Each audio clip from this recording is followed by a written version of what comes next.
seen Liddy, I love when it's hot. Turned to the city, I broke out the notch. Got some more millies, I keep me a knot. I created history, it made me Welcome to Fantasy Football News. This channel will now be dedicated to posting weekly fantasy football videos where I give my opinions and advice on different fantasy football topics. There will hopefully be a video out sometime before Wednesday on the best Week 4 waiver wire targets. This video is about Antonio Brown, Melvin Gordon, and Kareem Hunt, and what you should be planning to do with them if they're on your fantasy football team.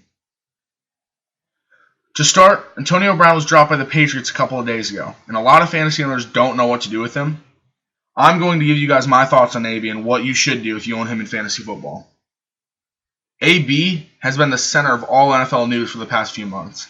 I was on his side when he signed to New England, but you know you messed up when you get cut by the New England Patriots, the team that signed Josh Gordon after all of his suspensions and paid a murderer millions of dollars.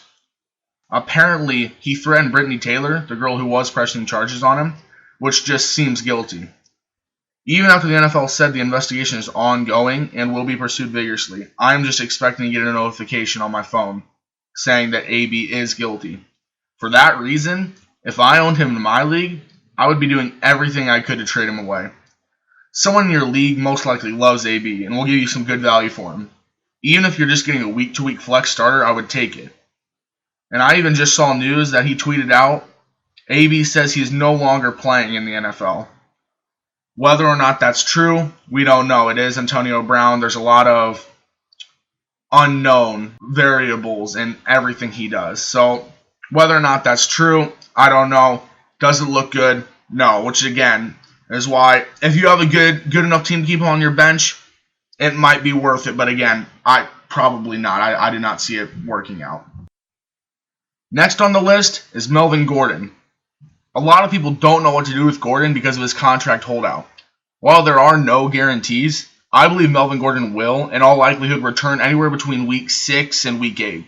He has tweeted out multiple times promising a return, whether or not he is traded or stays on the Chargers. Gordon, who will play on the $5.6 million fifth-year option, must report by Week 10 to have the season count and qualify for free agency next year. The Chargers are looking for a first-round pick and a player for Melvin Gordon, as we saw a few weeks ago, as the Eagles offered up Jordan Howard paired with a first-round pick for Gordon. The Chargers, as expected, declined. While Melvin Gordon has certainly proven himself to be one of the NFL's most elite backs, I'm not sold on very many teams willing to give up the extent of assets the Chargers are looking for in exchange for Gordon. Because of that, I do not see the Week 8 trade deadline affecting Melvin Gordon getting on with the team. However, if Gordon is, for some reason, traded for, his upside will skyrocket. Any team that trades for him will obviously be wanting him because they need help in the ground game. Last season, Gordon finished as the running back 6 in PPR leagues. He posted those consistent and high fantasy numbers all season on a team that runs the 8th most passing plays in the NFL. So, imagine if he were traded to a run-heavy team. Anyways, enough about the unlikely trade possibilities. More realistically, I see Melvin Gordon finishing out this season on the Chargers and becoming an unrestricted free agent come the end of the season. Many people have boasted concerns about the carry split between Melvin Gordon and Austin Ekeler when he returns. This comes, obviously, after Ekeler has come out as the #1 PPR running back after the first 2 weeks of the NFL season. Mind you, these performances came against the injury-plagued Colts defense and the less-than-exciting Lions defense, who gave up 387 yards to a lackluster Week 1 Cardinals offense. I'm not taking anything away from Ekeler. He is easily talented enough to be a starting back on most teams.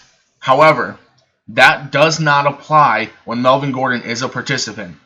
Ekeler will take a chunk of Gordon's touches, no doubt, but he did last season as well. Both Gordon and Ekeler finished in the top 25 of PPR backs last season. In fact, in Week 1 of last year, Melvin Gordon and Austin Ekeler combined for 51.2 points, with Gordon edging out Ekeler by just 4 points. I project both of these running backs will have high-end running back 2 value by the end of the season, but I wouldn't trade either of these players unless you are getting another high-end RB2 or low-end RB1.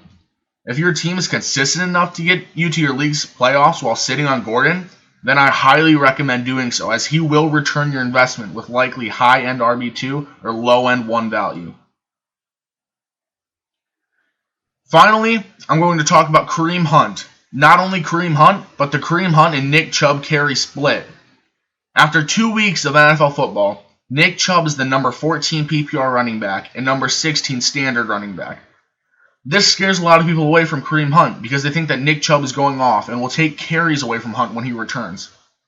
However, you need to remember that Kareem Hunt led the league in rushing yards his rookie year just 2 seasons ago. That is why the Browns picked him up in the first place. The kid is a GOAT. For the people saying that the Browns have too many weapons for Kareem Hunt to perform at a high level, Kareem Hunt was on the Chiefs, aka the highest powered offense in the NFL. In 2018, when the Chiefs were arguably the best offense in the NFL with 4 Pro Bowlers not counting Hunt, he was on pace to get 1,748 all-purpose yards. That means he would have had the 7th most yards that year. Not to mention, his teammate Tyreek Hill would be one of the 6 players to have more than him. For that reason, I'm confident in Kareem Hunt and the Browns' high-powered offense. When Hunt returns after his 8-game suspension, I project that him and Chubb will be solid RB2s with RB1 upside. With that being said, if you own Nick Chubb and come week 7, week 6, if someone is offering you running back 1 value for him, definitely take it. If for some odd reason Kareem Hunt is on your league's waiver wire, make a spot on your bench for him. It will be worth sitting on him. I wouldn't trade him away unless you're getting RB1 value, because I see him returning and finishing as a mid to high tier running back 1, even if his touches are a bit more limited. Those are my thoughts on Antonio Brown, Melvin Gordon, and Kareem Hunt.